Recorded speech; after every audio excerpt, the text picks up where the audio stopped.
आज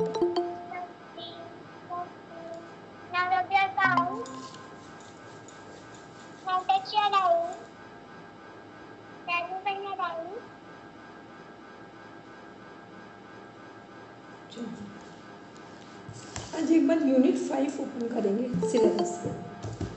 मेरा थोड़ा सा गला खराब हो गया। सभी लोग यूनिट 5 ओपन करेंगे सिलेबस में।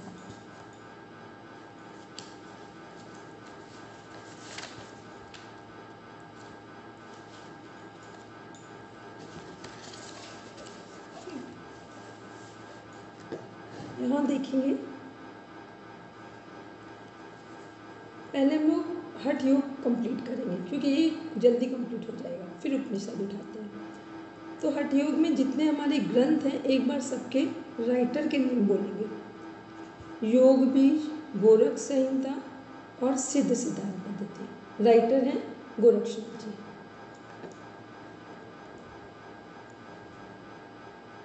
क्लियर है मेरी वॉइस?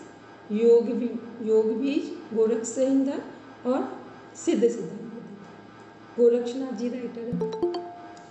फिर इसी के बाद थर्ड है, 4th नंबर है शिव संहिता और वशिष्ठ संहिता, जो दोनों कनेक्टेड है। तो शिव संहिता के राइटर हैं नित्यनाथ जी। नित्यनाथ जी, नित्य कॉन्टिन्यूटी वाला नित्य, नित्यानंद सरस्वती जी, ठीक, नित्यनाथ जी।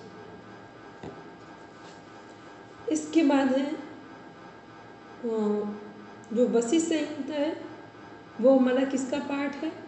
जो योग वशिष्ठ है, वहाँ से जो हठ योग से कनेक्टेड पार्ट है वो उसी से संबंधित। तो इसको बोल सकते हैं जो वशिष्ठ संहिता है, अगर मूल कनेक्टेड उसके पार्ट को देखेंगे तो फिर योग वशिष्ठ किसके द्वारा लिखा गया है?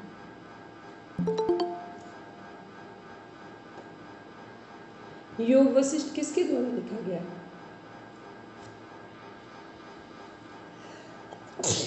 महर्षि वाल्मीकि। महर्षि वाल्मीकि जी के द्वारा, ठीक है। ये अपने सिलेबस पर ही नोट कर लीजिए। फिर आते हैं हठ पे दीपिका, सभी को पता है, स्वामी स्वात्माराम जी। घेरन संहिता, महर्षि घेरन। फिर है हठ रत्नावली, किसका है, किसके द्वारा रचित ग्रंथ है? श्रीनिवास भट्ट जी के द्वारा, ठीक। अब एक बार जिनको मेरे सभी ये नाम अभी हमने बताए हैं, जिनको समझ में आ गए वो बोल दें। कुछ लोगों को तो लर्न होंगे, जिनको अभी लग रहा है कि पूरे क्लियर हैं वो बोल दें।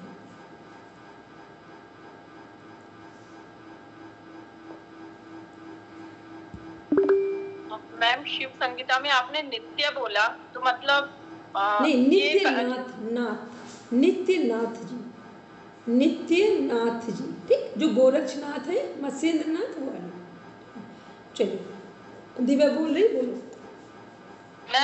मैम ये गोरख संहिता जो है उसका एक बार वापस बोलिए। क्या चीज दिव्या, फिर से बोलो। मैम सिद्ध सिद्धांत पद्धति, मैम ये किसका है? हमने 3 ग्रंथ बोले हैं, उनको एक साथ कर लो।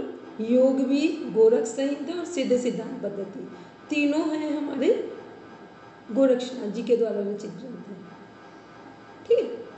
मतलब 3 बुक एक ही राइटर के द्वारा रिटन है। फिर शिव संहिता किसके द्वारा लिखी गई है? सरस्वती जी के। ठीक है। फिर वशिष्ठ संहिता मूल ग्रंथ किससे कनेक्टेड है? योग वशिष्ठ, ठीक है, योग वशिष्ठ से जो महर्षि वाल्मीकि, महर्षि वाल्मीकि जी हुए। लेकिन उसमें से जो हठ योग याद है ना सबको, जो योग वशिष्ठ है 2 पार्ट्स में डिवाइड है। कैसे? वैसे 2 पार्ट्स में जब डेफिनेशन पढ़ते हैं तो वहाँ 2 तरीके से आत्मज्ञान प्राप्त किया जा सकता है। पहला कौन सा है कि संसार सागर क्या है, से पार होने की कुंजी का नाम योग है, मतलब ज्ञान के द्वारा। किसके द्वारा? ज्ञान के द्वारा, ठीक। फिर दूसरा वही लिखा हुआ प्राण संनिरोध, मीन्स प्राणायाम के द्वारा भी परमात्मा को प्राप्त किया जा सकता है। तो जो प्राणायाम वाला पार्ट है वो किससे कनेक्ट हुआ है, उस पार्ट को यहाँ वशिष्ठ संहिता में रख दिया गया है और हठ योग के अंदर रख दिया गया। ठीक है, तो हमें नहीं लग रहा किसी को कोई कन्फ्यूज़न है इस बात पर। अब देखते हैं, तो इसलिए ये किससे संबंधित है, मूल जो हमारा ग्रंथ है योग वशिष्ठ, रिटन बाई महर्षि वाल्मीकि जी। फिर आते हैं हठ दीपिका, स्वामी स्वात्माराम जी, घेरण संहिता महर्षि घेरण, हठ रत्नावली श्रीनिवास भट्ट। ठीक, ये सभी तरह से क्वेश्चन के आंसर पूछे जाते हैं, क्योंकि जो स्टार्ट कर रहे हैं तो पहले यही पता हो। फिर हठ योग क्या है, अगर यदि हठ योग की डेफिनेशन बतानी हो तो क्या बताएंगे? है यानी चंद्र, है यानी सूर्य, नाड़ी का मिलन, हठ योग। हाँ, सूर्य और चंद्र पूरा जब इड़ा और पिंगला का मिलन होकर प्राण सुषुम्ना में प्रवेश कर जाता है और माँ चित्ती शक्ति कुंडलिनी का जागरण होकर वो सदाशिव के साथ विहार करने लगती है। Very good, complete answer. Kundalini शक्ति कहाँ से, मूलाधार चक्र से कहाँ पर आएगी, सहस्रार चक्र। ठीक, इसे क्या बोलते हैं, शिव और शक्ति का मिलन। तो ये क्या है, हठ योग है। एक बार रचना जी पूरी डेफिनेशन 2 बार रिपीट करिए। जी मैम, ये कंसेप्ट बोलनी है वापस से? हाँ, हठ योग का ये जो डेफिनेशन फॉर्मेट में जो बताया है इसको 2 बार आराम से बोलिए। है यानी इड़ा वामे भागे स्थिता, और ठे यानी हकार, सूर्य स्वर ये दक्षिण में स्थित होता है यानी राइट नॉस्ट्रिल में दाहिनी ओर। जब इड़ा और पिंगला का मिलन होता है तो प्राण सुषुम्ना नाड़ी में प्रवेश कर जाते हैं।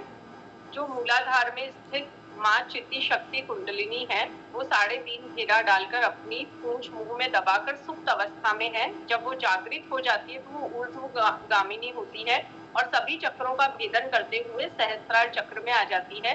इस प्रकार सदाशिव से उनका जब मिलन हो जाता है, ये ही हठ योग है और इसका उद्देश्य राजयोग है। हठ योग एक सीढ़ी है राजयोग तक पहुंचने के लिए। ठीक है, ये क्या है, हठ योग की डेफिनेशन। ठीक, कई बार सब लोग कैसे बताते हैं हठ योग की, कभी घेरण संहिता, कभी कुछ, ये नहीं, हा और ठा जो योग है वो क्या है, वो हठ योग है। ठीक, तो ये हो गया। अब आते नेक्स्ट देखते इसी में इनके चैप्टर्स देखते हैं। सबसे पहले आते योग बीज। कितने चैप्टर हैं इसमें, मीना, दीप और अंजू, जो लोग कैमरा ऑन कर सकते हैं प्लीज़ वो ऑन कर लो। ठीक है, अब बहुत टाइम बचा भी नहीं, जो ऑन कर सकते नहीं कर सकते कहीं बाहर है तो कोई बात नहीं। हमने बोले योग बीज में कितने चैप्टर हैं या कितने क्वेश्चन हैं? 12 क्वेश्चन। वेरी गुड, 12 क्वेश्चन प्रश्न पूछे गए हैं। माँ पार्वती भगवान शिव से 12 प्रश्न पूछ रही हैं जो जीव के कल्याण के लिए पूछे जा रहे हैं कि संसार में रहते हुए कैसे हम आनंद से जीवन जिए। फिर है गोरख संहिता। कितने श्लोक हैं इसमें, मीना, अंजू, अपर्णा मैम?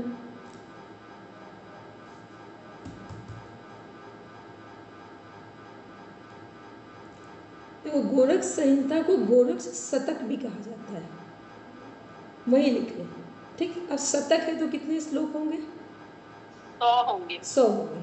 ठीक है, 100 श्लोक है। और गोरख संहिता जो बुक है इसी को इसमें एरो लगा के लिखेंगे, इसमें अष्टांग योग का वर्णन है। एकमात्र ही ऐसी बुक है हठ योग में। उपनिषदों में भी है लेकिन यहाँ हम लोग हठ योग के ग्रंथ देख रहे हैं, तो यहाँ जो बुक है उसमें जो गोरख संहिता है और सिद्धांत पद्धति है, लेकिन सिद्धांत पद्धति और योग बीज में कहीं पर भी अष्टांग योग का वर्णन नहीं है, लेकिन गोरख संहिता में है। बोलेंगे षडांग योग है। षडांग वो अभी इसको देख रहे, अभी जब पढ़ाएंगे जो मीना, इसमें क्या है 2 तरह से क्वेश्चन आएगा जो अष्टांग योग की बात कर रहे हैं। 8 अंग हैं, कौन कौन से, यम, नियम, आसन, प्राणायाम, प्रत्याहार, धारणा, ध्यान, समाधि। लेकिन इसमें क्वेश्चन उठता है, जब प्रॉपर क्वेश्चन आता है तो अष्टांग योग होगा, अदरवाइज पूछा जाएगा सडंग योग। तो वहाँ पर यम और नियम को गौड़ रखा गया है। आसन प्राणायाम मुद्रा आसन प्राणायाम प्रत्याहार धारणा ध्यान समाधि, इनको प्रायोरिटी दी गई है। तो सडंग योग का कॉन्सेप्ट आए तो भी गोरक्षनाथ जी आंसर आएगा। अष्टांग योग का कॉन्सेप्ट आए तो भी गोरक्षनाथ जी का कॉन्सेप्ट आएगा हठ योगी ग्रंथों में। बिल्कुल सही से जहाँ पर आपका सिलेबस है वहीं नोट कर दीजिए जाकर, ठीक है। दूसरे साइड अगर ब्लैंक हो पेज तो वहाँ पर बुक का नेम डालिए, वहीं ऐड कर दीजिए। अपर्णा मैम, पूजा, दिव्या, मोनिका मैम, सबका क्लियर है जो भी बोल रहे हैं हम? नहीं, एक बार रिपीट करना दोबारा। हमने बोला कि जो अष्टांग योग का कॉन्सेप्ट है वो गोरक्षनाथ जी के द्वारा हठ योगी ग्रंथों में दिया गया है, ठीक। पहली चीज क्वेश्चन आता है कि सडंग योग, सडंग मीन्स हुआ 6, ठीक। तो 6 योग किसके द्वारा दिए गए हैं? वो भी गोरक्षनाथ जी के द्वारा दिए गए। तो जब 6 योग पूछे जाएंगे तब भी गोरक्षनाथ जी ही आंसर देंगे। तो वहाँ पर हमको ये पता होना चाहिए कि यम और नियम उसमें गौड़ रखे गए हैं, ठीक है। पूरा है अष्टांग योग, लेकिन यम और नियम को गौड़ मीन्स हो गया जिसको प्रायोरिटी में नहीं रखा गया है, और प्रायोरिटी में जो रखा गया उसका नाम है सडंग योग। तो यहाँ कंफ्यूज नहीं होंगे, जैसा क्वेश्चन हो उसके ऑप्शन को चेक करके आंसर को टिक करेंगे जाकर। नेक्स्ट इसमें है, इसके बाद आते हैं वशिष्ठ संहिता। तो इसमें किस पर पूरा फोकस है? ये ग्रंथ प्राणायाम पर, प्राणायाम आदि और व्याधि, प्राणायाम आदि और व्याधि। कौन बताएगा? जो वशिष्ठ संहिता है उसमें किस आसन को करने का बताया गया है, जिस पर बैठकर प्राणायाम करें? बोलेंगे पूजा? पद्मासन। वेरी गुड, ठीक। कौन सा आसन है? पद्मासन। और यही जब हम लोग हठ योगिक सभी ग्रंथ पढ़ेंगे तो कौन से आसन को प्रायोरिटी दी गई है? सिद्धासन की, ठीक। इन बातों को ध्यान में रखते चलिए। क्यों हमने अभी आपसे बताया था कि जो वशिष्ठ संहिता है मूल ग्रंथ कहाँ से उठाया गया है? हमारे योग वशिष्ठ से कनेक्टेड है। तो आसन कौन सा है वहाँ पर? पद्मासन है। और जितने अदर हठ योगी ग्रंथ होंगे उनमें मेन आसन कौन सा है? सिद्धासन है।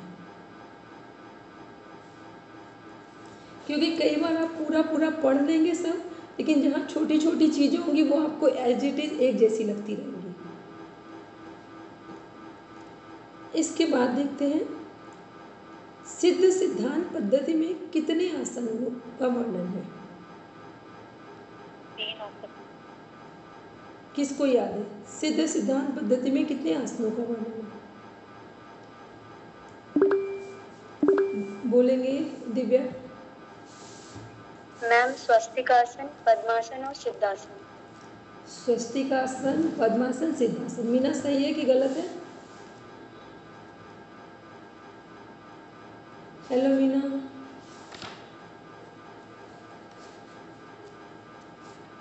सही। और शिव संहिता में कितने आसन है? 4 है। 4। कौन कौन से? सिद्धासन, पद्मासन, स्वस्तिकासन, उग्रासन।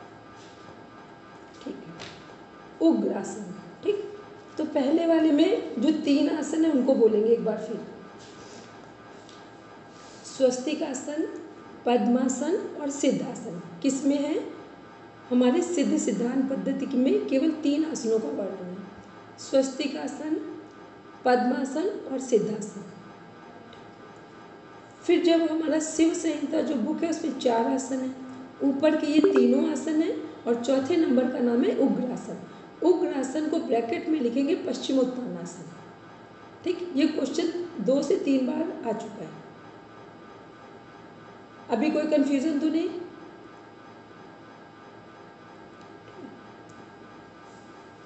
दीदी इसमें जो हमारा SSP है सीक्वेंस हम सिद्धासन, पद्मासन और स्वस्तिकासन यही रखेंगे, या याद करने के लिए जैसे सिद्ध सिद्धांत पद्धति को हम SSP बोल सकते हैं शॉर्ट में, तो मैंने SSP में सिद्धासन, स्वस्तिकासन और पद्मासन ऐसे याद कर ठीक लिया। है, इसमें कोई दिक्कत नहीं। ठीक है, बस ये तो कॉन्सेप्ट क्लियर है कि ध्यानात्मक आसन है तीनों ऊपर वाले, दूसरे में भी ध्यानात्मक आसन, दोनों में कौन सा आसन नहीं, भद्रासन नहीं है। ठीक है, तो भद्रासन नहीं है, उसकी जगह शिव संहिता में किस आसन का नाम दिया है, उग्रासन का। और उग्रासन को क्या बोलते हैं, पश्चिमोत्तानासन। और हमने एक उदाहरण दिया है, इसमें कौन ध्यान करती थी, द्रौपदी जी। द्रौपदी जी महाभारत में, ठीक, वो 3 घंटे इसी में सोती थी, मतलब नींद और ध्यान दोनों एक। क्योंकि ये पता तो होना चाहिए कि ध्यान की श्रेणी में क्यों रख दिया गया आसन, तो कोई ने किया होगा तभी तो रखा गया होगा। ठीक, चलो फिर नेक्स्ट आते हैं, इसी में देखते हैं हम लोग हठ पदीपिका। और सब में और जो हमारा वशिष्ठ संहिता है वहाँ एक ही आसन है, पद्मासन है। गोरख संहिता योग भी सब में मुख्य आसन सिद्धासन ही है। ठीक है, मतलब जितने हमारे हठ योगी ग्रंथ है मुख्य तो वहाँ पर सिद्धासन ही होगा। अब देखते हैं हठ पदीपिका, कितने आसन है टोटल,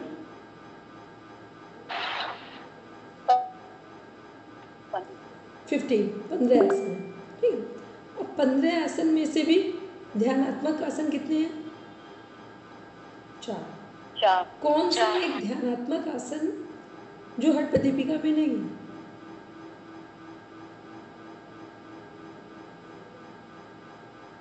अभी हम लोगों ने पढ़ा है ना, उग्रासन। वैसे इसकी जरूरत नहीं है, लेकिन नेट जीआरएफ के पॉइंट ऑफ व्यू से जरूरत है इसकी। ठीक है, कि वो ध्यानात्मक आसन यहाँ नहीं ऐड किया गया। तो दीदी उसमें चौथा जो ध्यानात्मक आसन है वो सिद्धासन है, हठ पदीपिका। हाँ, वहाँ अभी एक मिनट बताते हैं, लेकिन वहाँ पर जो हठ पदीपिका है वहाँ पर उग्रासन को क्या नाम दिया गया है, पद्मासन, सॉरी पश्चिमोत्तानासन नाम दिया गया। क्लियर हो गया? अब कोई बोला नहीं, पश्चिमोत्तानासन को तो सिद्ध ध्यानात्मक आसन में नहीं काउंट करते ना। हमने अभी यही तो बोला था कि हठ पदीपिका में कौन सा ध्यानात्मक आसन नहीं है, जो अभी ऊपर हम लोग पढ़ रहे थे, तो उग्रासन नहीं है। ठीक है, लेकिन वहाँ उग्रासन किस नाम से है, पश्चिमोत्तानासन, लेकिन वहाँ ध्यान की श्रेणी में नहीं रखा गया है। ठीक, बड़ा ध्यान, एक एक कॉन्सेप्ट इतना छोटा सा लगता है, ऐसा लगता है कुछ इसके बीच में अंतर नहीं है, लेकिन जब आप क्वेश्चन सॉल्व करेंगे तो यही अंतर आपको जीआरएफ भी क्वालिफाइड कराएगा और नेट भी कराएगा, अन्यथा पूरा ज्ञान होगा लेकिन क्वालिफाइड होने की कंडीशन में कहीं नहीं होगी। फिर नेक्स्ट देखते हैं, अब जब हम लोग बात करते हैं हठ पदीपिका, घेरन संहिता, हठ रत्नावली, केवल इन 3 ग्रंथों में, तो हमारे ध्यानात्मक आसन कितने हैं, 4 हैं। कौन कौन से हैं, सिद्धासन, पद्मासन, स्वस्तिकासन और भद्रासन। अब इसमें एक इम्पॉर्टेंट क्वेश्चन लिखेंगे। क्वेश्चन का आंसर, गोरक्षनाथ जी जहाँ नाम लिखा हो उनको एरो बनाएंगे और सर्कल बनाएंगे कि गोरक्ष आसन को भद्रासन कहा जाता है, गोरक्ष आसन को भद्रासन कहा जाता है, और गोरक्षनाथ जी इसी आसन में बैठते थे।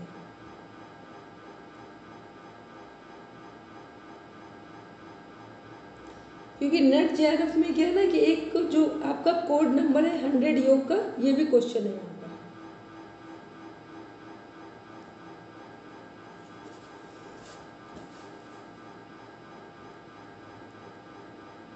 मीना बोलो, हमने क्या बोला है, गोरक्ष आसन को भद्रासन कहा है, गोरक्षनाथ जी इसी आसन में बैठे थे। ये ध्यान, ठीक है, गोरक्षनाथ जी किस आसन में बैठते थे, भद्रासन में। ठीक है, और इसी का नाम गोरक्षासन क्यों है कि गोरक्षनाथ जी बैठते हैं, इसलिए उसको भद्रासन को गोरक्षासन भी कहा जाता है। चलिए फिर नेक्स्ट आते हैं, इसमें देखते हैं हठ घेरन संहिता। टोटल नंबर ऑफ आसनास कितने हैं हमारे, 32। फिर फिर हठ रत्नावली में कितने आसन हैं? 84। 84, ठीक है। अब इनको समझने के लिए एक क्रम है कि घेरण संहिता के अंदर हठ प्रदीपिका के सभी आसन हैं। घेरण संहिता के अंदर हठ प्रदीपिका के सभी आसन हैं। दूसरा, तो अगर हमें हठ प्रदीपिका के पूरे आसन पता है तो हम एक कॉमन सेंस घेरण संहिता के आसन को लगा सकते हैं। और घेरण संहिता के यदि सभी आसन पता है तो घेरण संहिता और हठ प्रदीपिका तो कॉमन हो गया समझने में। लेकिन अब आते हैं थर्ड हठ रत्नावली, 84 आसनास है। ये 84 कैसे हैं? जैसे मयूर आसन है तो 5 प्रकार हैं मयूर आसन के, ठीक। इस तरह से उसमें डिवीज़न भी दिया हुआ है आसनों में। तो आपको क्या करना है, जो हठ रत्नावली है इसके जो आसन के नेम हैं वो टफ है, संस्कृत में है पूरे। तो क्या करना है कि जब वहाँ पर कोई ऐसा आसन आए जो आपको नहीं पता है, आप टिक करेंगे हठ रत्नावली पे जाकर, क्योंकि घेरण संहिता के जिसको 32 आसनों के नेम पता है तो उसको कहीं कोई कंफ्यूजन नहीं होगा। तो अब अगर कोई ऐसा आसन का नाम है जो आपको नहीं पता है तो टिक कहाँ करेंगे? हठ रत्नावली। तो ये फिर क्या है, ये कॉमन सेंस से आंसर आया। क्योंकि बहुत सारी चीज़ें ऐसी हैं कि मान लो हमें 4 बुक्स पढ़नी थी और 3 बुक्स को हमने पढ़ा है, तो अगर हमने 3 बुक्स को प्रॉपर रीड करके रखा है तो इसका मतलब है चौथी बुक के आंसर हम सही देंगे। क्यों देंगे सही? क्योंकि हमें पता है कि जो आंसर यस और नो में हमारी 3 बुक्स में नहीं थे वो किसका पार्ट होंगे? चौथी बुक। ठीक, ये भी एक स्ट्रेटजी होती है पढ़ने में। अब देखते हैं इसमें, तो ये क्या हो गया, ये हमने एक सिंपल सा आपको तरीका बताया, यही तरीका था पढ़ने का सिलेबस का। अब देखते हैं हठ योग का उद्देश्य क्या है। हठ योग का उद्देश्य राजयोग की प्राप्ति। हठ योग से संबंधित भ्रामक धारणाएं क्या है? सभी को पता है भ्रामक धारणाएं, जिसके लिए किसी के लिए हम एलिजिबल हैं, किसी के लिए नहीं है, वो सब भ्रामक धारणाओं में, तो उसको हम रिवीजन में नहीं लेंगे यहाँ पे। ठीक, अब आते हैं, एक बार देखते हैं इसी में नीचे दिए हुए हैं हठ योग की पूर्वापेक्षाएं, 10 यम और 10 नियम। ठीक, 10 यम और 10 नियम किस बुक के अंदर हैं? बोलेंगे मीना, अंजू किसी कारण से डिस्कनेक्ट हुई है, बोलेंगे पढ़ना में नहीं, हठ रत्नावली में होंगे। और मैम हठ प्रदीपिका में भी इसका मेंशन किया है। हठ प्रदीपिका में भी मेंशन किया गया है, लेकिन वहाँ पर जब हमने बोला ना कुछ चीज़ों को गौड़ रखा गया है, उनको हाईलाइट नहीं किया गया है। हठ प्रदीपिका में भी है, शिव संहिता में भी है। हाँ शिव संहिता में भी है। जो जहाँ हाईलाइट किया गया है वो शिव संहिता हो गया। हठ रत्नावली वशिष्ठ संहिता में भी है, वशिष्ठ संहिता में भी है, वशिष्ठ संहिता में भी, वेरी गुड। और एक जगह और भी है, गोरख संहिता में भी है ना, उसमें भी है। इन सब में क्या है, जब भी कभी यम और नियम 10 हैं तो ये कहाँ पर होंगे? हठ योगी ग्रंथ होंगे। और जो उपनिषद में भी क्वेश्चन आएगा तो आपको ध्यान से टिक करना है कि हठ योगी उपनिषद में ही टिक करेंगे। हठ योगी उपनिषद जो हमारे 8 उपनिषद है वो किससे रिलेटेड है? हठ योगी ग्रंथों से। तो राजयोग में 10 यम और नियम नहीं आएंगे। राजयोग में कितने यम और नियम आएंगे? 5-5। ठीक, राजयोग में कितने आएंगे? 5-5। क्यों आएंगे? क्योंकि पता है हिंसा, सत्य, अस्त्य, ब्रह्मचर्य, परिग्रह, सौच, संतोष, तप, स्वाध्याय, ईश्वर प्रणिधान। ठीक, तो कहीं कंफ्यूज नहीं होना कि अगर मान लो हमने यहाँ पढ़ा है, अब उपनिषद को टिक कर रहे हैं तो हमने फिर उपनिषद में हमने किसी और को टिक कर दिया। तो ध्यान रखना है, जब हठ योगी ग्रंथों में ही यम नियम 10 बताए गए हैं तो इसका मतलब उपनिषद कौन से होंगे? जो हठ योग से संबंधित होंगे, राजयोग से नहीं। इसके बाद देखते हैं इसमें साधक और बाधक तत्व। कितने साधक और कितने बाधक तत्व हैं?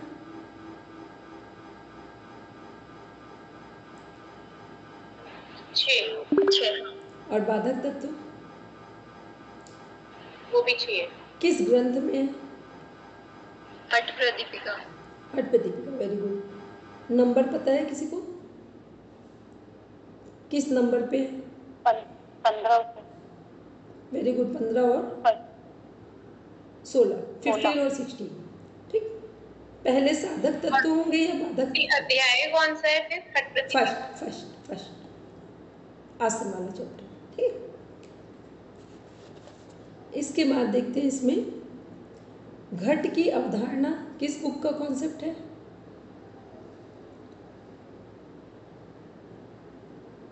घेरट संगीता। घेरट सप्तांगी। ठीक है। घटस्थ योग। घट शुद्धि क्या है? शरीर की शुद्धि। शोधन। घट शुद्धि का मीन्स है योगाग्नि में तपाकर शरीर को शुद्ध करना। योग अग्नि में तपाकर, ठीक, वो घट शुद्धि है।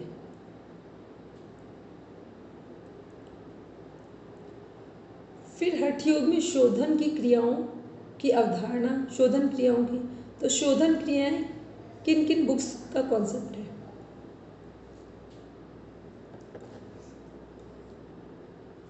प्रदीपिका, घेरन संहिता,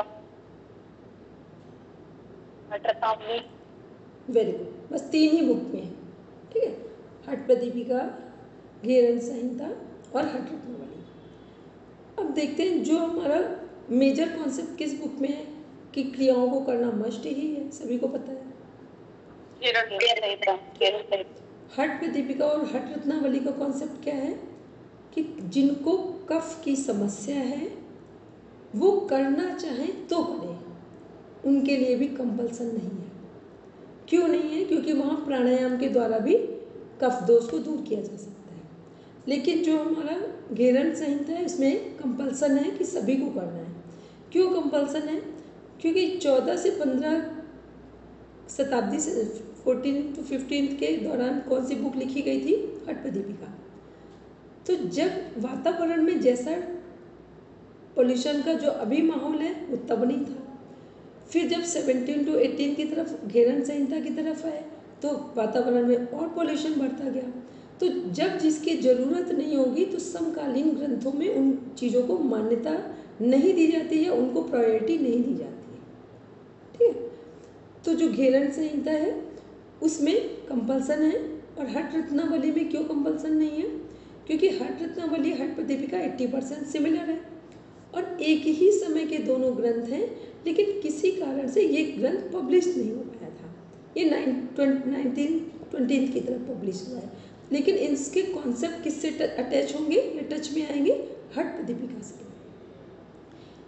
कई बार लोगों को कन्फ्यूज़न हो जाता है कि घेरन संहिता के बाद की बुक है और बहुत टाइम के बाद की बुक है, तो कॉन्सेप्ट कैसे क्लियर करना है कि ये बुक हठ प्रदीपिका के टाइम की है, लेकिन कुछ कारणों से पब्लिश नहीं होती। तो पब्लिश्ड ना होने के कारण इसका कॉन्सेप्ट नहीं बदला गया है, तो कॉन्सेप्ट हठ प्रदीपिका के साथ ही टच होगा। घेरन संहिता का जो कॉन्सेप्ट है वो मॉडर्न, जितना भी हमारा मॉडर्न टाइम में क्रियाओं से संबंधित पार्ट है वो किससे टच होता है? घेरन संहिता से। ठीक, मॉडिफाई किसने कर दिया है इन सभी चीज़ों को जो आज के समय में यूटिलाइज किया जा रहा है या जिनकी उपयोगिता है? तो यूटिलाइजेशन ऑफ प्रेजेंट टाइम में क्या चल रहा है? वो आसन प्राणायाम मुद्रा बंद जो बुक है बिहार स्कूल ऑफ योगा से, उन लोगों ने सभी चीज़ों को मॉडिफाई करके कि आज के समय किन किन चीज़ों की आवश्यकता है, तो जितने हमारे रेफरेंस बुक्स, टेक्स्ट बुक्स हैं उनके जीस्ट को निकाल करके एक जगह कलेक्ट कर दिया गया। इसलिए APMB को रेफरेंस बुक में काउंट किया जाता है। ठीक, क्लियर है सभी चीज़ें? नहीं हो तो चलते फिरते कभी कुछ काम कर रहे हो तो इस तरह की जो रिकॉर्डिंग्स है उनको फिर सुन लेंगे दोबारा। इसके बाद आते हैं नेक्स्ट, देखते हैं इसी में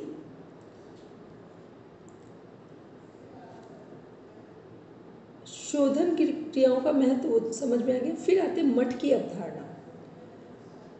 तो मठ की अवधारणा सभी ग्रंथों में आवश्यक है, क्योंकि जब भी साधना शुरू करेंगे तो सबसे पहले हमें जगह स्थान का चुनाव करना पड़ेगा। ठीक है? तो घेरण संहिता में साधना शुरू करने से पहले 4 चीज़ें बताई गई हैं। कौन कौन सी? पहले स्थान का चुनाव करेंगे, फिर समय का चुनाव करेंगे जिसे काल बोला गया है, फिर आहार का चुनाव करेंगे और फिर नाड़ी शोधन प्राणायाम का चुनाव करेंगे। जब ये चारों चीज़ें हमारे जीवन में प्रॉपर तरीके से वर्किंग में आएंगी तभी हम हठ योग को उद्देश्यपूर्ण स्थिति में ले जा सकते हैं। ठीक है? तो ये क्या है? ये किसके संबंध में? मठ की अवधारणा में।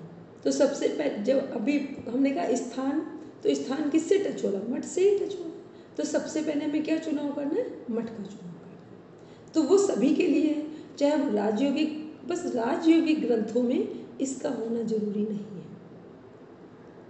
ठीक, राजयोगिक ग्रंथों में इसका होना जरूरी नहीं है। फिर आते हैं नेक्स्ट, देखते हैं इसमें मिताहार। मिताहार जो है ये पूरे जीवन को बदलने का आधार है। और राजयोग हो या कोई भी ग्रंथ हो, जीवन को अगर अपनी सही दिशा देनी है, अपनी दशा बदलनी है, तो सबसे पहले क्या चेंज करना है? मिताहार मीन्स जो आहार के अंदर का पार्ट है। मान लो कोई व्यक्ति कुछ भी ना कर पाए, केवल और केवल भोजन को ईमानदारी वाले पैसों से लेना शुरू कर दे, भाग्य उसका उसी दिन से बदलना शुरू होता है। क्योंकि भाग्य बदलता कैसे? जैसे जैसे हमारी बुद्धि पवित्र होती है, भाग्य वही बना रही होती है। इसके बाद देखते हैं हठ योग में साधकों द्वारा पालन किए जाने वाले नियम और विधि। तो नियम में कुछ यहाँ पर रेस्ट्रिक्शंस हैं और बताया गया है हठ प्रदीपिका में कि यदि कोई 1 वर्ष या 1 वर्ष से अधिक सही ढंग से हठ योग का पालन कर ले तो वो अपने लक्ष्य को प्राप्त कर सकते हैं।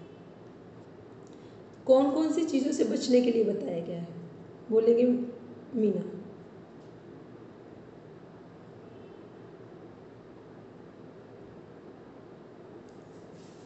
मीना आवाज आ रही है?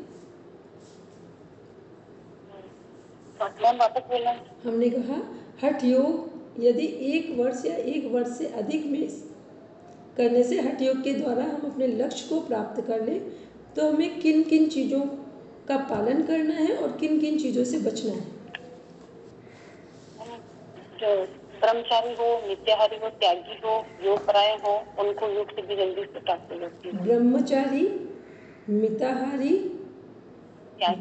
और योग परायण, योग परायण और एक अभी और है, कौन सा है? बोलो फटाफट।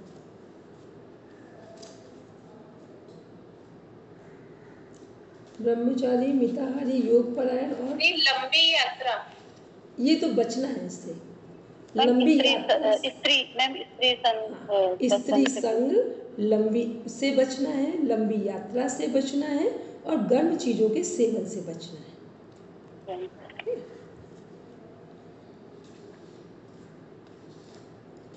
दीदी आपने जो ये बातें बताई, ब्रह्मचारी में तो स्त्री संग की बात कर रहे हैं और मिताहारी में हम भोजन की बात कर रहे हैं और फिर योग परायण में योग प्रैक्टिसेस की बात कर रहे हैं। हाँ, योग के प्रति समर्पण। ओके, और जो चौथा हुआ वो क्या हुआ? अभी पूछ रहे हैं, देखिए किसी को याद आ रहा है कि नहीं आ रहा है? कृष्णा जी याद आया कि नहीं आया? तो चौथा लंबी यात्रा नहीं होगा? नहीं, एक है जिनकी हमें आवश्यकता है और एक है जिनसे हमें बचना है। तो जिनसे हमें बचना है मिताहारी, ब्रह्मचारी, योग परायण, ठीक, और जिनसे हमें पालन करना है इनका, और जिनसे हमें बचना है लंबी यात्रा से बचना है, स्त्री संग से बचना है और गर्म चीज़ों के सेवन से बचना है। ठीक, क्योंकि जब हम लोग बहुत गर्म चीज़ों का सेवन करते हैं तो फिर जो हमारी मस्तिष्क की जो स्थिति है वो शांति से वहाँ भंग होती है।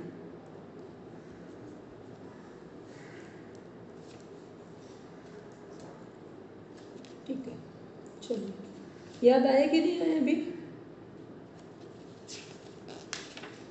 फिर अपनी अपनी बुक ओपन कराएं सबकी।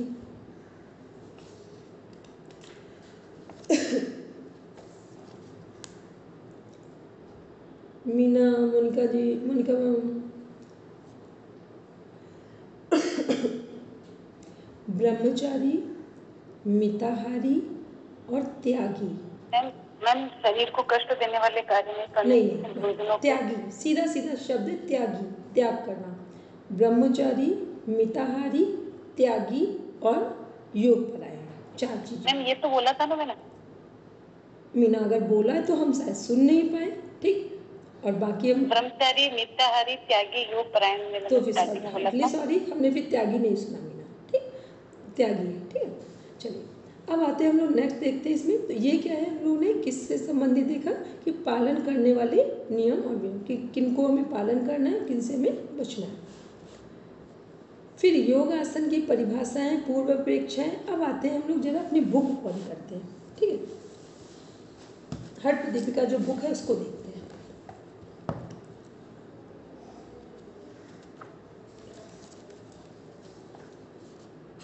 कितने उपदेश हैं हट प्रदीपिका में? 5। क्वेश्चन अगर पूछा जाए तो कितने उपदेश बताएंगे? 4 बताएंगे।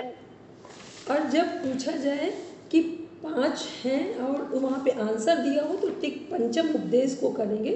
तो पंचम उपदेश किससे संबंधित है कि यदि योग को हमने सही ढंग से किया तो समस्त रोगों से मुक्त होंगे, आदि व्याधि दोनों से।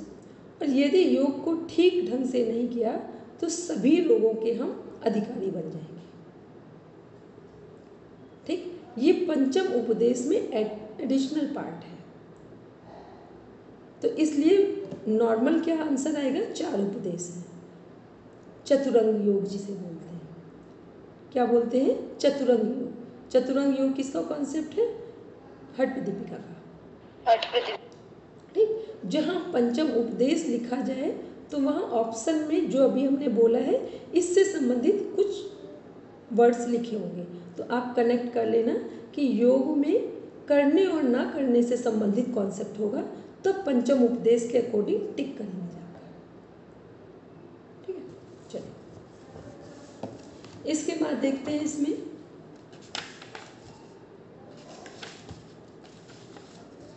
हट प्रदीपिका स्टार्ट हो रही है भगवान आदिनाथ को प्रणाम करके। फिर इसमें 9 नाथों की परंपरा है स्टार्टिंग में ये, लेकिन आपके क्वेश्चन का कोई पार्ट नहीं है। अब देखते हैं इसमें क्वेश्चन कहाँ से स्टार्ट हो रहे हैं। 15 नंबर को ये देख रहे हैं 10th नंबर को। 10 नंबर में आएंगे जहाँ मठ के बारे में बताया जा रहा है। 10 नंबर मठ से संबंधित यहाँ स्टार्ट हो रहे हैं। फिर है इसके नीचे 10, 11, जो 12th नंबर है वो श्लोक है पूरा मठ से संबंधित। इसकी अब लाइंस पूछी जाती है, ठीक। तो सभी को लर्न नहीं करना है, क्या करना है, ध्यान से पहला वर्ड फर्स्ट देखना है और लास्ट देखना है, और उसमें इतना देख लेना है कि वहाँ में श्लोक लर्न ना हो, लेकिन उसकी शब्दावली से हम इतना समझ पाएँ कि ये किससे संबंधित है, मठ से संबंधित है कि प्राणायाम से संबंधित है, ठीक है। सब लर्न नहीं करना है, जिन चीज़ों को आप ध्यान से देखेंगे डेली 5 से 10 बार, वो भी आपको लर्न हो जाएंगे। इसके बाद 12th नंबर, फिर 13 नंबर, ये सब मठ से संबंधित है। अब देखते हैं इस आगे 15th नंबर बाधक तत्व और 16th नंबर साधक तत्व, टिक कर देंगे भाई।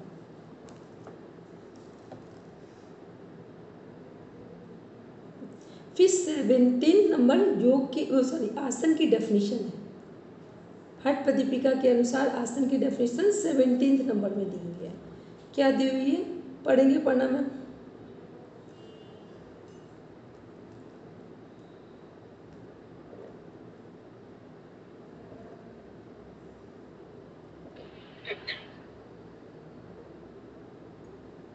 संस्कृत में पढ़ूं पहले? हिंदी पढ़ लीजिए दोनों। हठस्य प्रथमांग आसनम पूर्वम उच्यते पुर्यादासनम स्थैर्यम आरोग्यम च आंगला पवम।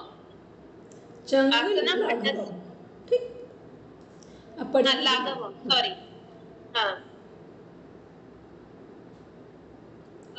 उत्साह। जी, हम कौन सी पढ़ रहे हैं? 17वीं ना? 17 नंबर हिंदी वाली पढ़िए नीचे। आसन चूंकि हठ योग का पहला अंग है, अतः सर्वप्रथम उसका निरूपण करते हैं।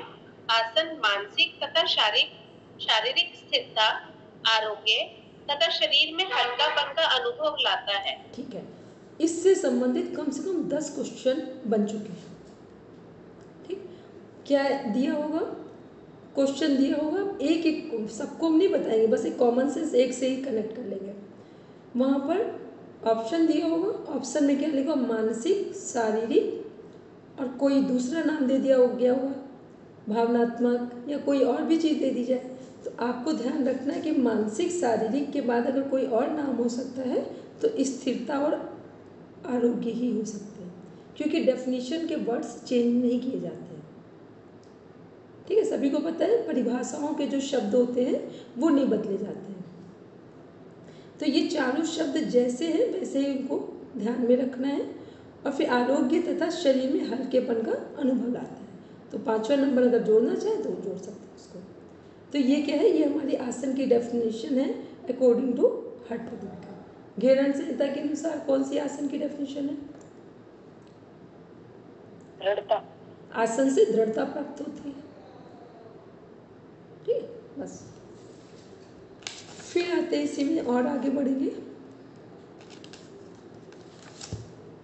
अब यहाँ पर आसन शुरू हो रहे हैं हमारे 18 नंबर से आसन की शुरुआत हो रही है।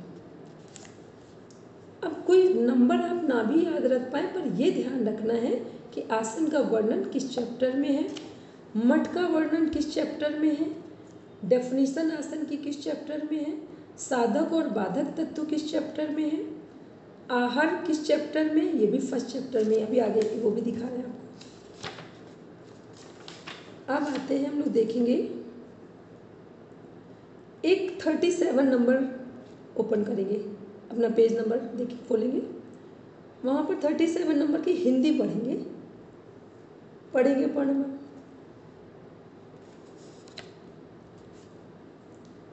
37 नंबर की हिंदी पढ़िए।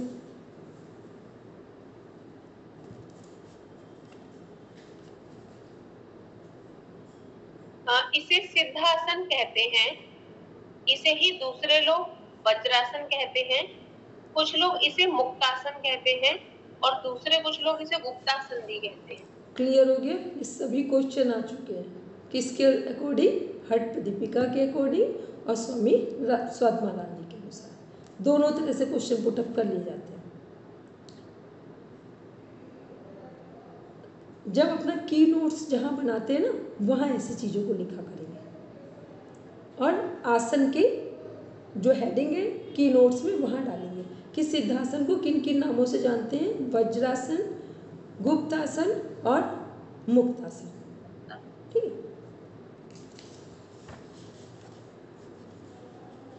अब देखते हैं 38 और 39 नंबर को देखिए, पढ़ेंगे अपन हम।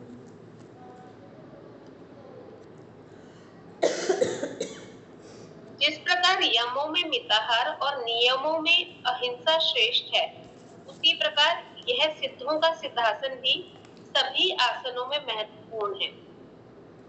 ठीक है, यमों में क्या है? मिताहार, और नियमों में अहिंसा। ये हठ प्रदीपिका के कॉन्सेप्ट में आता है। मिताहार को किसके अंदर रखा गया है? यम के अंदर, और अहिंसा को नियम के अंदर। राजयोगिक ग्रंथों में क्या है? उल्टा है इसका। ठीक है, बस ये सबको ध्यान में रखेंगे, इसी का नाम है नेट जेआरएफ का एग्जाम। चलिए अब देखते हैं नीचे 39 नंबर का जो हिंदी है वो पढ़ेंगे। उन 84 आसनों में से केवल सिद्ध आसन का ही सदा अभ्यास करना चाहिए, क्योंकि इससे शरीरस्थ 72,000 नाड़ियों का मल शोधन होता है। ठीक है, अब 72,000 नाड़ियों का मल शोधन कैसे होगा? कोई भी व्यक्ति केवल 15 मिनट के लिए सिद्धासन में बैठ जाए। 15 मिनट जैसे ही आप सिद्धासन में बैठेंगे, प्राण किस में प्रवाहित हो जाएगा? सुषुम्ना में। और जैसे ही प्राण सुषुम्ना में प्रवाहित हो गया, बस शुद्धिकरण बॉडी का, माइंड का शुरू हो गया। लेकिन इसको गृहस्थ योग को मना किया जाता है करना, क्योंकि ये क्या है, सुषुम्ना में प्राण अगर 15 मिनट भी एक साथ प्रवाहित हो गया तो वापस आना मुश्किल हो जाएगा, फिर गृहस्थ जीवन तो कट जाएगा बेकार। ठीक है, तो ये सारी चीज़ें क्या है, इनको थोड़ा ध्यान। तो ये किसके लिए ये बुक, ये बात बताई जा रही है, जिनका उद्देश्य केवल राजयोग की प्राप्ति है और हठ योग उसका माध्यम है, तो उनके लिए तो ठीक है। लेकिन हम सामान्य लोगों के लिए क्या करना है, ये सभी अभ्यास दूसरी विधियों से करना है और उनको उतना करना है जितनी हमें आवश्यकता है। और जब मन बना लिया हो तो कोई बात नहीं, लेकिन कभी भी कोई व्यक्ति, कोई भी फल हो ना, एक जबरदस्ती पकाया जाए और एक अपने आप से पक जाए, दोनों के टेस्ट में अंतर आ जाता है। ठीक है, तो ये योग साधना क्या है, अपने आप पकती है तब तो फिर यूज़फुल है, और ज़बरदस्ती पकाई जाएगी तो फिर एक टाइम के बाद आप साधना पूरी होने से पहले ही वापस आ जाएंगे। तो ये हम लोगों ने देखा 39 नंबर का। इसके बाद आते हैं, देखते हैं यहाँ पर, हाँ, एक 41 नंबर का हिंदी पढ़ेंगे। जब प्राणवायु नियंत्रित हो, केवल कुंभक की अवस्था प्राप्त हो जाए, तब अनायास ही उन्मनी कला स्वयं उत्पन्न होती है। जब प्राणवायु नियंत्रित हो, केवल कुंभक की अवस्था प्राप्त हो। केवल कुंभक कौन सा कुंभक है?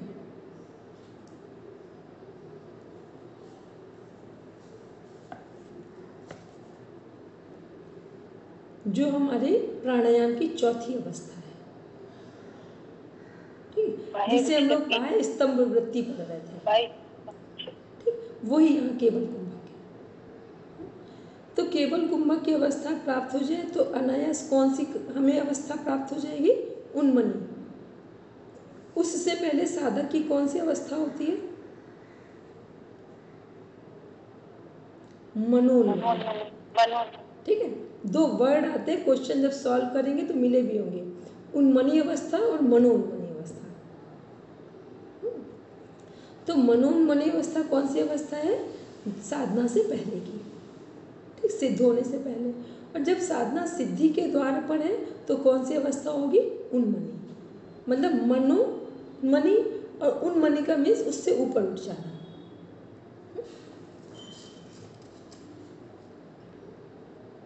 स्तंभवृत्ति में यही कहते हैं ना, जब श्वास जहाँ की तहाँ वहां रुक गई, इसको स्तंभवृत्ति बोलते हैं ना। ये स्तंभ वृत्ति होगी। जब बाह्य बोलते हैं ना, बाह्य प्राणायाम, इसमें 4 है, जो चौथे नंबर का प्राणायाम है, उसका मतलब है कि अब हमें कुछ नहीं करना है, अब अपने आप हो रहा है। जैसे हम आपको अक्सर बोलते हैं ना, वो सोहम जप, अजपा जप। तो सोहम और अजपा जप कैसे है? चाहे हम आपसे दिन रात बात कर रहे हैं पर मेरा जप बराबर चल रहा है, ठीक, हम बीमार हैं तो भी जप चल रहा है, हम सो गए हैं तो भी जप चल रहा है, ठीक है, हमारा शरीर छूटने से पहले भी जप चल रहा है, और शरीर जहाँ नया जन्म होगा वो भी जप की अवस्था में ही होगा। क्लियर बना ना? ठीक, तो ये है हमारी केवल वाली कुंभक की अवस्था। तो इसमें श्वास की प्रक्रिया क्या होगी? प्रयास रहित होगी? प्रयास रहित और प्रकृति से पूरा कनेक्टेड, यूनिवर्स से। ओके, ठीक है मैम, इसमें ब्रीथ अंदर और बाहर दोनों तरफ फोल्ड हो जाती है ना अपने आप, अंतर कुंभक का एक जब पूरी कोई अवस्था में टॉप की स्टेज में जा रहे होते ना, तो वहाँ पे जीभ फोल्ड भी हो जाएगी, नहीं भी होगी, फिर वो कोई महत्वपूर्ण पार्ट नहीं बचता है। ठीक है, मतलब जब कोई भी चीज़ का टॉप लेवल होता है तो वहाँ सब कुछ सहज हो जाएगा जाकर। फिर देखते हैं इसी में 43 नंबर का जो श्लोक है उसकी हिंदी देखते हैं, सब टिक करते जाएंगे और अपना जो कहीं रजिस्टर हो वहाँ पर ये नंबर नोट करते जाएंगे, जो की नोट्स बनाएंगे वहाँ पर फिर उसको ऐड कर लेंगे जाकर। हम पढ़ेंगे 43 नंबर की हिंदी। सिद्धासन के समान कोई आसन नहीं है, केवल कुंभक के समान कोई कुंभक नहीं है, खेचरी मुद्रा के समान कोई मुद्रा नहीं है तथा नाद के समान कोई लय नहीं है। Very good. ये चारों क्वेश्चन बहुत बार रिपीट हो गए हैं। तो हठ प्रदीपिका में क्या है, यह जो हमारा ये है पूरा हठ योग है, कौन सा आसन श्रेष्ठ है, सिद्धासन। कौन सा कुंभक श्रेष्ठ है, केवल कुंभक। कौन सी मुद्रा श्रेष्ठ है, खेचरी मुद्रा। कौन सा लय श्रेष्ठ है, नाद। तो नाद के समान कोई लय नहीं है।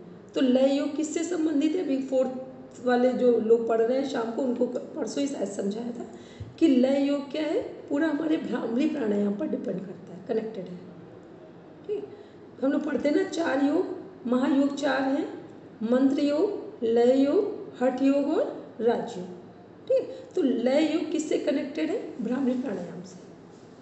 तो भ्रामरी प्राणायाम से पहले हम बाहर से डिस्कनेक्ट होते हैं फिजिकल वर्ल्ड से, फिर धीरे धीरे जब अपने आप से कनेक्ट होते हैं, जब सुबह प्राणायाम करवाते हैं तो क्यों करवाते हैं कि भ्रामरी प्राणायाम के बाद फिर अपनी हार्ट बीट सुनना आ जाए। तो जैसे अपनी हार्ट बीट सुनना आ जाएगा तो धीरे धीरे हमको यूनिवर्स के साउंड से को सुनना आ जाएगा और उससे हम कनेक्ट होने लगेंगे। और जितना जितना यूनिवर्स से कनेक्ट होंगे उतना उतना जीवन के भय से मुक्त होंगे। ठीक, तो ये 43 नंबर का की नोट्स में नंबर भी डालेंगे और यहाँ टिक भी कर लीजिए बस। अब आते हैं नेक्स्ट, देखते हैं हम लोग यहाँ पर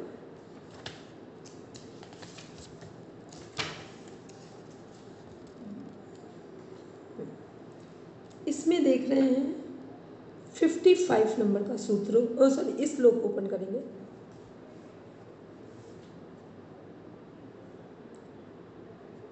फिफ्टी 55 नंबर का श्लोक पढ़ेंगे हिंदी। इस प्रकार आसन आदि के अभ्यास से थकान दूर हो जाने के बाद उत्तम साधक नाड़ी शुद्धि तथा मुद्रा आदि प्राण की क्रिया का अभ्यास करें। ठीक है, फिर इसी में देखेंगे 56 नंबर को। इसका मतलब क्या होगा दीदी? एक मिनट, इसमें इस प्रकार का मतलब जितने ऊपर जो 15 आसन हैं उनको करने के बाद क्या होगा, आसन आदि के अभ्यास से थकान दूर हो जाने के बाद उत्तम साधक नाड़ी शुद्धि तथा मुद्रा आदि प्राणायाम की अभ्यास करें। मतलब जब आसन सिद्ध हो जाए तो तब किसका अभ्यास करेंगे, नाड़ी शुद्धि जो प्राणायाम से पहले की अवस्था है। मुद्राओं का मतलब हो गया जिस भी मुद्रा में बैठकर हम प्राणायाम करने जा रहे हैं, ठीक, फिर प्राणायाम का अभ्यास करेंगे। अब आते हैं, देखते हैं इसी में नीचे 56 नंबर की हिंदी पढ़ेंगे। नीचे पढ़ेंगे ब्रह्मचारी मिताहारी त्यागी योग परायण की हिंदी पढ़ेंगे। जिसने ब्रह्मचर्य का पालन किया हो, मिताहारी हो, त्यागी हो तथा योग के प्रति पूर्णतः समर्पित हो, ऐसे साधक 1 वर्ष या उससे कुछ अधिक समय में सिद्धि प्राप्त कर लेता है, इस बात में कोई संदेह नहीं। इसको पूरा टिक कर ले, इसमें 10 क्वेश्चन, 10 से अधिक क्वेश्चन बन रहे हैं इसी में केवल, ठीक, उसको टिक कर ले। अब देखते हैं 58 नंबर आहार से संबंधित पढ़ेंगे हिंदी। सुस्निग्ध तथा मधुर भोजन भगवान को अर्पित कर अपने पूर्ण आहार का चतुर्थांश कम खाया जाए, उसे मिताहार कहते हैं। ठीक है, तो क्लियर हो गया। 58 नंबर है और उसमें वो पूछा जाता है कौन सा चैप्टर है, तो फर्स्ट आसन वाला जहाँ पे आहार का वर्णन है। ठीक है, कभी आपने ध्यान दिया जब टेक्स्ट बुक पढ़ो तो पढ़ना कितना इंटरेस्टिंग लगता है। ठीक, ऐसे आप चाहे 500 क्वेश्चन पढ़ के तैयार कर लें, लेकिन अगर टेक्स्ट बुक नहीं पढ़ी है तो 500 क्वेश्चन पढ़ने के बाद भी कभी कॉन्सेप्ट क्लियर नहीं होते हैं। और टेक्स्ट बुक आप पढ़ लीजिए और कोई भी क्वेश्चन ना पढ़े हो तब भी आपको कॉन्सेप्ट क्लियर होगा। अब देखते हैं इसी के नीचे 58 हो गया, फिर 59 नंबर पढ़ेंगे।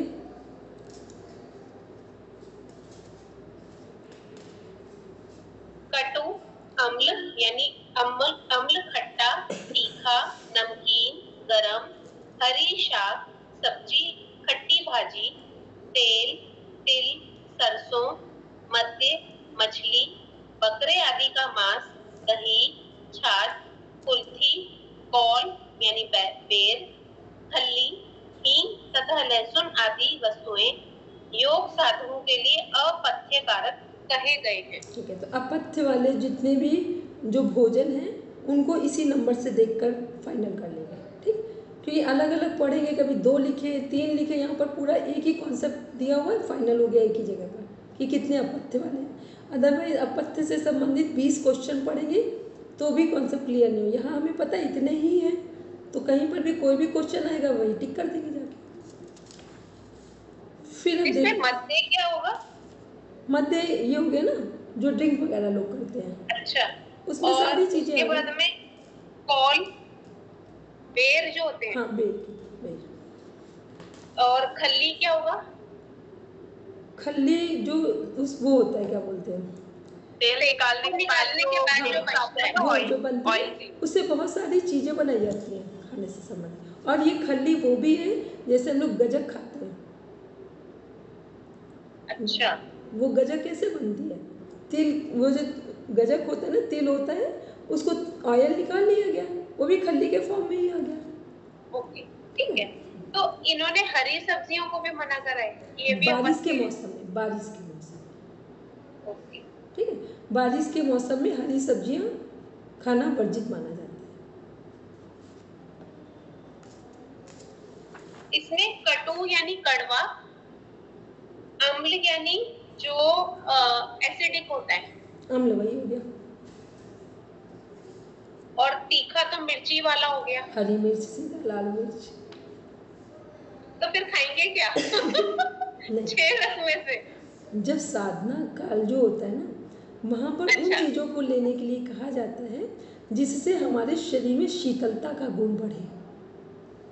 साधनाएं तो तभी सफल होंगी जितना हमारा दिल और दिमाग शांत होगा। ठीक, तो ये उनके लिए बात की जा रही है। एक या 1 वर्ष में साधना सिद्ध होने जा रही है, तो इतने नियम कौन सी बहुत बड़ी बात है। चलिए फिर देखते हैं, इसके बाद 60 नंबर देखते हैं। फिर से गर्म किया गया, रूखा, अधिक नमक या खटाई वाला, अपथ्य कारक तथा उत्कट अर्थात वर्जित शाक युक्त भोजन अहितकर है, अतः इन्हें नहीं खाना चाहिए। ठीक है, ये भी भोजन ना खाने योग्य ही है। फिर अब देखते हैं 61 नंबर पढ़ेंगे।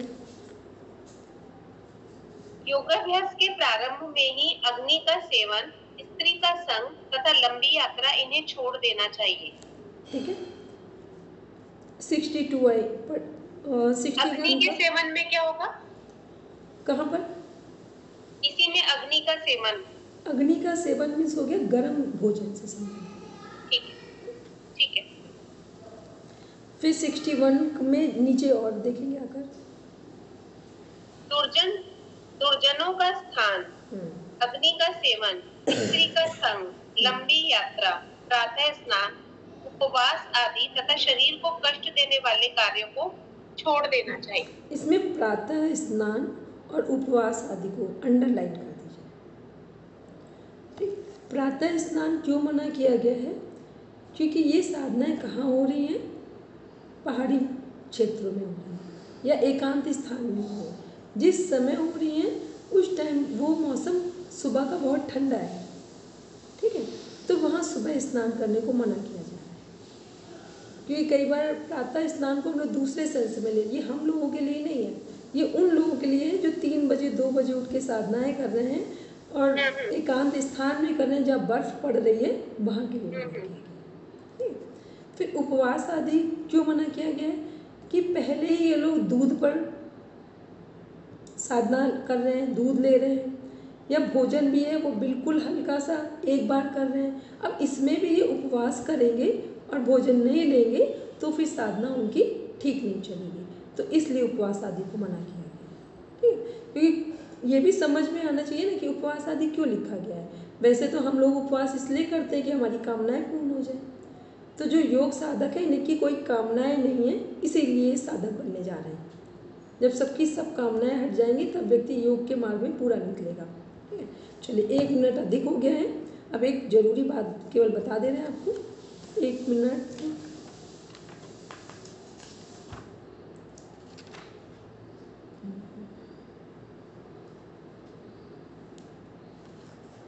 आप देखते हैं इसमें एक वो आएगा कि 63 नंबर का जो श्लोक है उसको टिक कर दीजिए।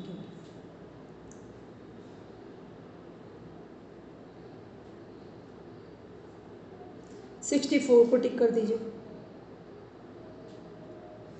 62 भी होगा ना? 63, एक मिनट, 62 देख, हाँ 62 भी कर दीजिए टिक। ठीक है, एक बार आप पढ़ लेंगे। ये भी क्वेश्चन आता है कि खाने में जो पथ्य भोजन है जो खाने योग्य है, एक तो ना खाने योग्य है, अब खाने योग्य गेहूँ, चावल, जौ, साठी चावल, सुपाच्य अन्न, दूध, घी, खांड, मक्खन, मिश्री, मधु, शुंठी जो अदरक से संबंधित है, सोट, परवल।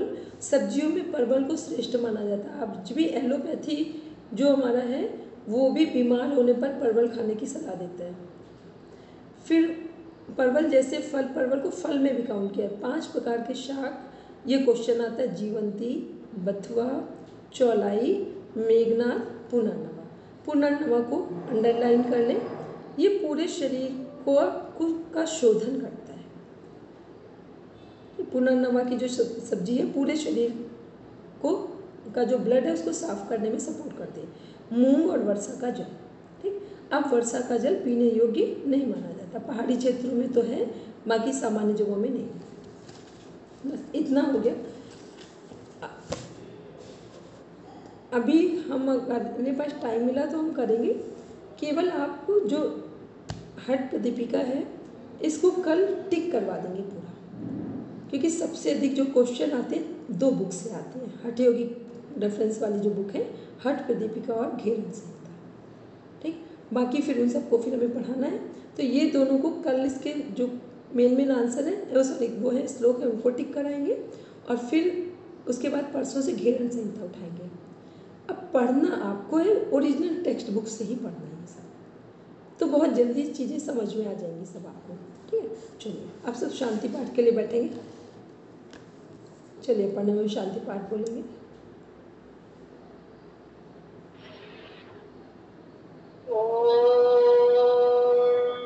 शांति शांति शांति, सर्वारिष्ट शांतिर्भवतु। अपनी दोनों हाथ की हथेलियों को आपस में घर्षित करें।